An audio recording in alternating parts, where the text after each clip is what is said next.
Hi, I'm Coach Corey Wayne, and this is my video coaching newsletter. And the topic of today's newsletter is going to be why dating women going through a divorce is not ideal. Well, I got an email from a guy. He's been through a lot himself. He went through a nasty divorce about 10 years ago.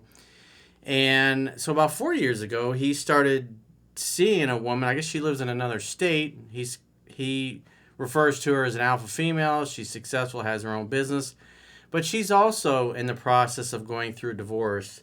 He said they knew each other for about 10 years. They were just friends or whatever. And then when she became separated from her husband, she got in touch. They started seeing each other. And things were, he said, pretty much effortless for the first 2 years. But the last 2 years, however, I guess things have gotten pretty contentious with her divorce because her husband wants a piece of her business, and so it's gotten pretty nasty. And when things got contentious, her behavior became squirrely. She'll sometimes disappear for weeks at a time, and it's just not been the same. And so this is like, I get so many emails. I've done countless phone sessions over the years with guys that get involved with women like this, but it's just a good cautionary tale of he was leery at first because he's familiar with my work, but he's like, well, I give her the benefit of the doubt, and things are really good for 2 years. But when things got really messed up is when her emotions were all over the place. And so even though it was good for a couple of years, the last couple of years have not been very pleasant for this poor guy. So he says, hey, Coach, my name is Bob, and I'm a longtime listener, and I've read all 4 of your books multiple times, and I'm really digging both of your volumes of Quotes, Ruminations, and Contemplations books. So obviously he's talking about these beauties. I got 2 volumes out so far. They're available in Audible, Kindle, digital ebook, paperback. These are the hardcover versions of them. So what everybody tells me about what they like about the Quotes books is that it ties the concepts in the first 2 books together really well. So if you guys are so inclined, go and get yourself a copy. He says, I have the hardcover editions of everything and had followed along on 2-speed through Audible, which makes getting through everything multiple times a breeze. Here's my situation. I'm 46, a successful, semi-retired entrepreneur living my best life after a brutal and costly divorce about 10 years ago. I married young, had a kid, and a toxic relationship and a brutal divorce that I asked for, and it cost me over $200,000 plus 12 years of alimony, and I lost a vacation home. Yeah, you've been together, been married for a lot of years, especially you build a business while you're married, and especially if you live in a blue state, the downside financial risk and just risk in general is really super unpleasant. I was only married for a year, and I live in the free state of Florida, and we didn't have kids or anything together. I had started my business, but she got an attorney that everything was on good terms, and then she goes and gives a really, triple the size of a retainer that I gave my attorney when I started. And then what this guy was basically doing was just writing letters to my attorney, just trying to drag things out, probably because he spent the retainer money that he gave her. That's one thing I noticed. A lot of those divorce attorneys, some of them are broke as a joke. And when you give them a big retainer, they don't really like having to give any of that back. And so what this guy was trying to do was spend every last bit of it and drag it out. It took close to 3 years to actually get my divorce finalized, to get rid of the property, the house that we had together. And it just wasn't a pleasant process. And it was extremely expensive, even though we were together 1 full year. So you can imagine, especially if you live in a blue state, you got kids, you got businesses, you got assets, you're going to pretty much get taken to the cleaners. So from a financial perspective, a business perspective, it's just not a good deal for the dude. So I highly recommend you get yourself, if you are going to get married, do some kind of a civil ceremony where you have like a business agreement together where, whenever you go into business, the right way to do it is to have a partnership agreement between the partners. It spells out all of their duties, what they owe the company, the corporation, in this case, a relationship.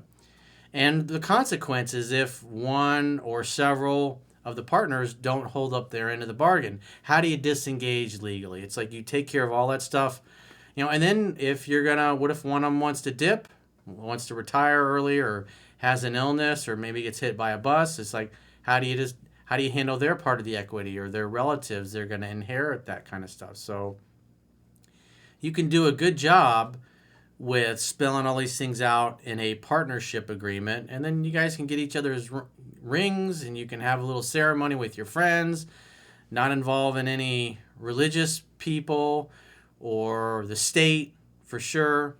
And then you have a simple agreement. You can spell out in there also what happens if you guys split up and you got kids and all that. It's like, it really will save you a lot of grief, because man, when you get the state involved in these laws and divorce courts, it's just a bad way to go. So, something to consider for you guys that are determined to get married and involve the state. Look at this guy here. 12 years of alimony. He had a vacation home he lost. 200 grand. I had a friend of mine that he married a girl, and her family was very wealthy. And they worked out how they had investment properties, and so he was going to give her the home that they lived in, and he was going to keep the investment properties and his office. And so, like a dummy, he just signs a quitclaim deed and hands it to his wife. And then when they're going through the divorce process, he lost the house because he signed it over like a dumbass. And then on top of that, she's like, I want half the investment properties. And after it was all said and done, she basically told him, she says, I didn't want you to have enough money left to where you could have another family. In other words, she wanted to be the only one that he had kids with.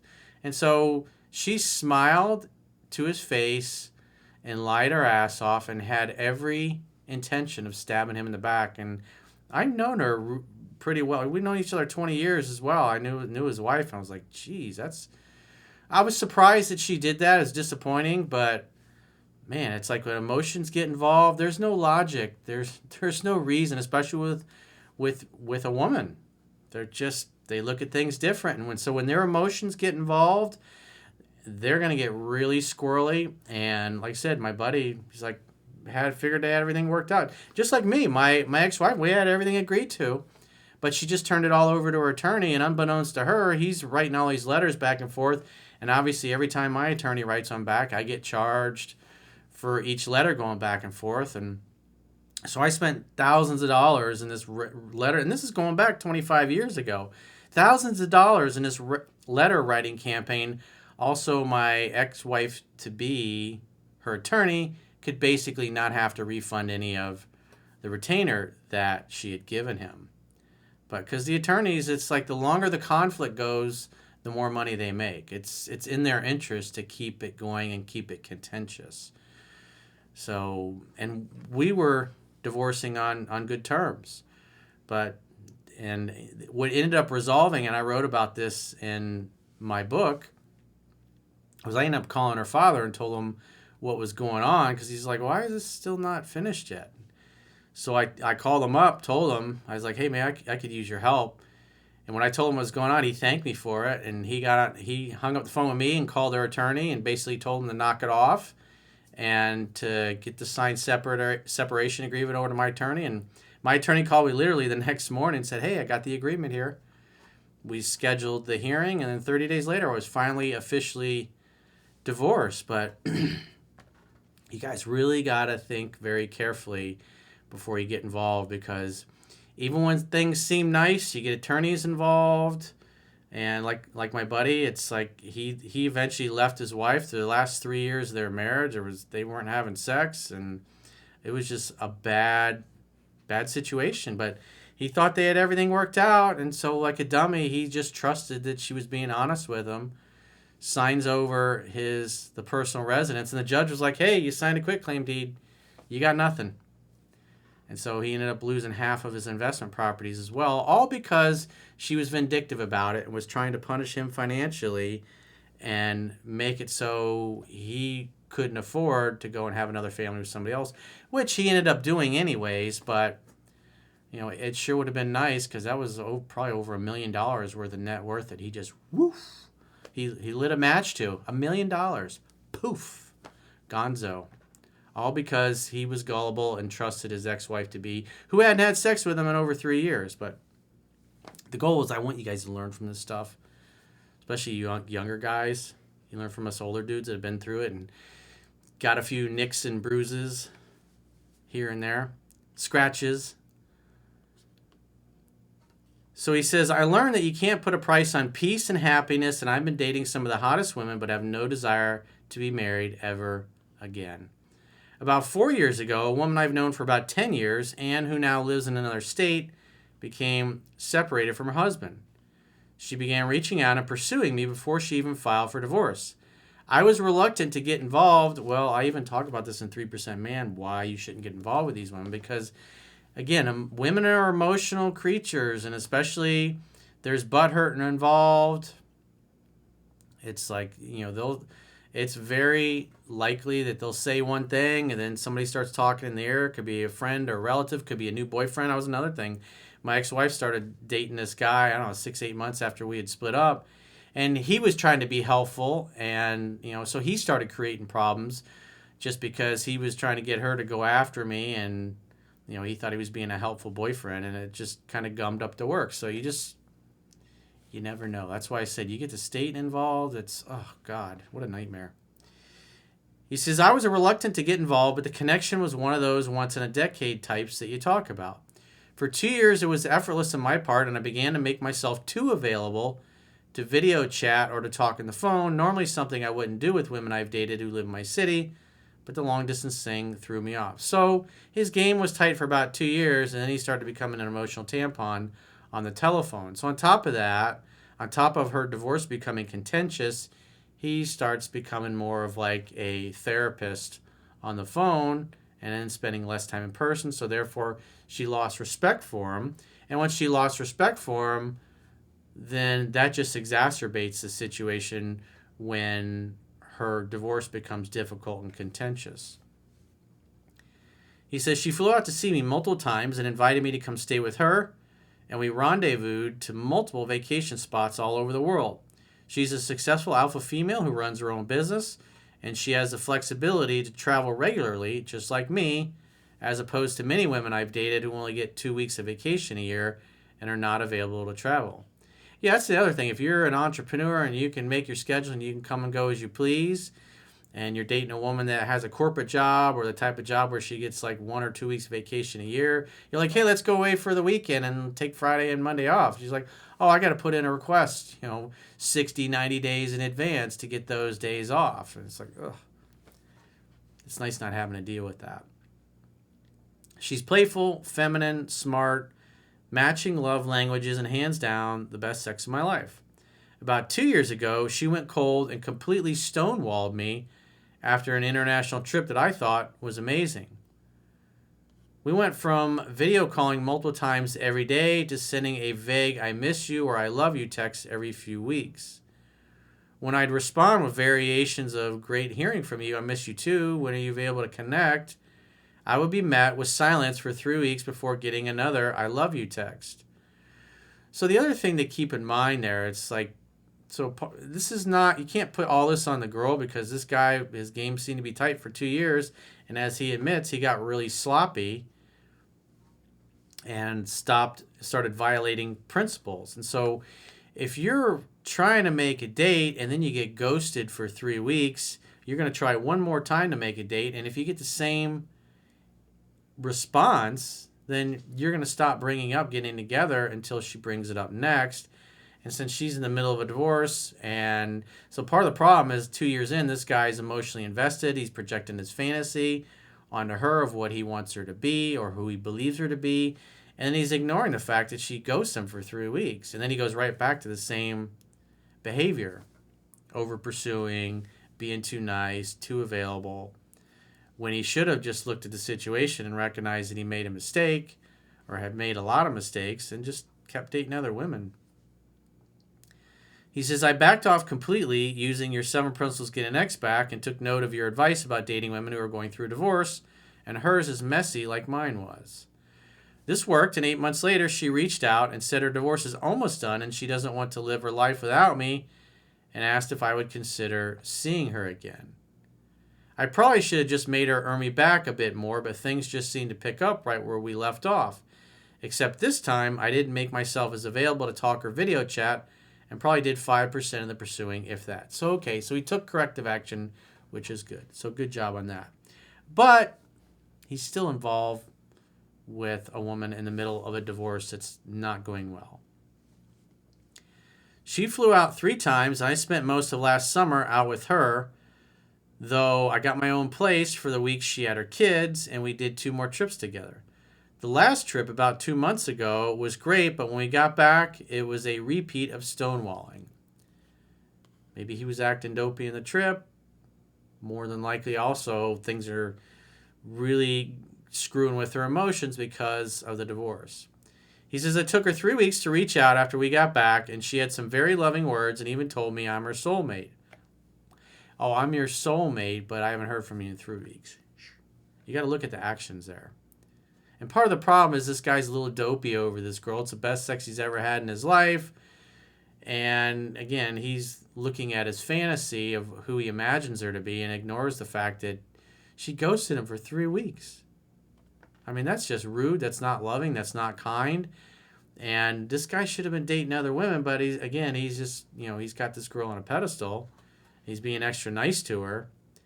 And she's not really having to do much to earn him. It seems like he's just sitting around waiting on her to reach out to him, and then that's the only thing he's got going on in his personal life, and that's part of his problem. He's doesn't have the same level of cockiness and swagger that he had in the very beginning. And plus, he's enabled her behavior by teaching her that it's okay to treat him this way, and he'll just drop what he's doing to see her as soon as he hears from her. He says, I responded playfully and asked when she's available to have a video date and was met with silence. So obviously there's no congruency with her words and actions, so I've gone back to no contact. Well, you shouldn't be pursuing somebody when they're trying to earn you back. You shouldn't reach out for any reason because you didn't talk for a whole 8 months. So it's obvious that, yeah, there was issues going on with the divorce, but for a woman just to disappear for 8 months, that tells me that her feelings had completely gone away for the most part. And she may have been sleeping with somebody else that lived closer to her. You really don't know because you live in long distance from each other. So there's no congruency with her words and actions, so I've gone back to no contact, only responding playfully when she reaches out and asking her availability to talk or video chat. Again, 2 times in a row, and if you're met with stonewalling or they won't make time, because when they do that, but you got to understand, and this guy's just not paying it. He should know better at this point when he's read all my books like this. But when a woman is reaching out like that, and then you try to make dates, and then you get silence, what she's really doing is stirring the pot and just seeing if you're still on the line, so to speak. In other words, just seeing if you're still interested, still on the hook. And as soon as she gets that validation, poof, she's gone. There may be another dude in the picture on her part.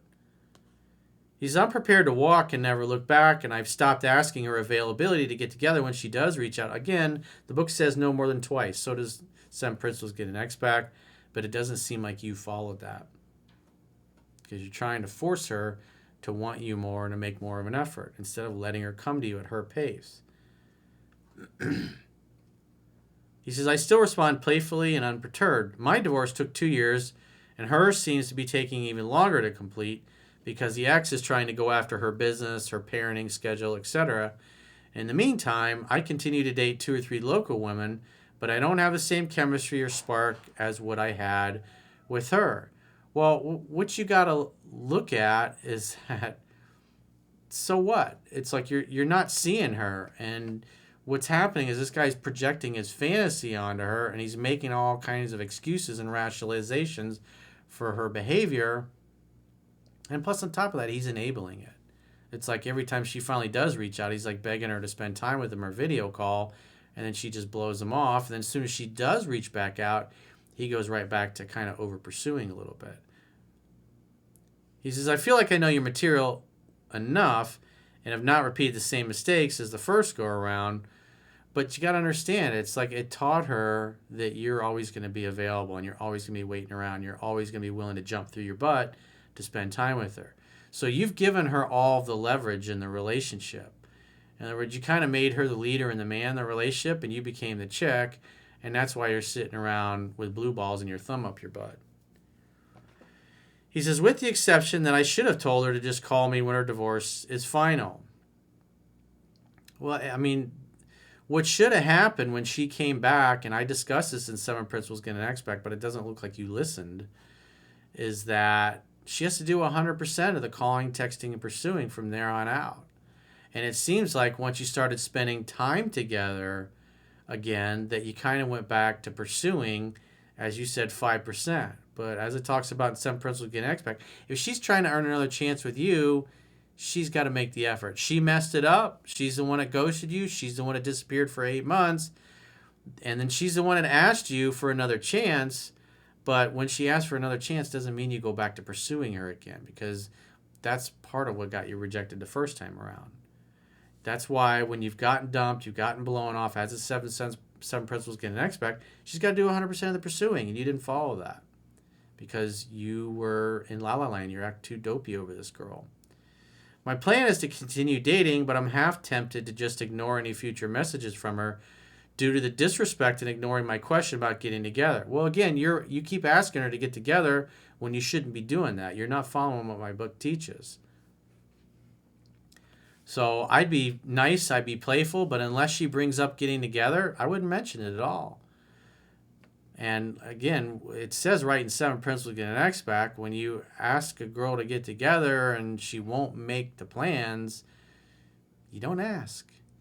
You ask twice max, 2 times in a row. Then after that, it's like she's got to bring it up. And unless she brings up getting together, you're not going to mention it. I wouldn't be doing any FaceTime calls or any of that stuff. And I mean, I would honestly be looking at this like putting a fork in it. But part of the problem is that you got a woman that's going through a nasty divorce, and on top of that, you've continued to over pursue, even after she blew you off and disrespected you, I don't know how many times. It's like your behavior didn't change until she basically ghosted you. And that's when you finally recognize that you were over pursuing. And even then, when she started coming back, you went right back to pursuing. And that's just the opposite of what I teach. So if you got a question or a challenge and you'd like to get my help, go to understandingrelationships.com, click the products tab at the top of your screen, and book a coaching session with yours truly. Until next time, I will talk to you soon.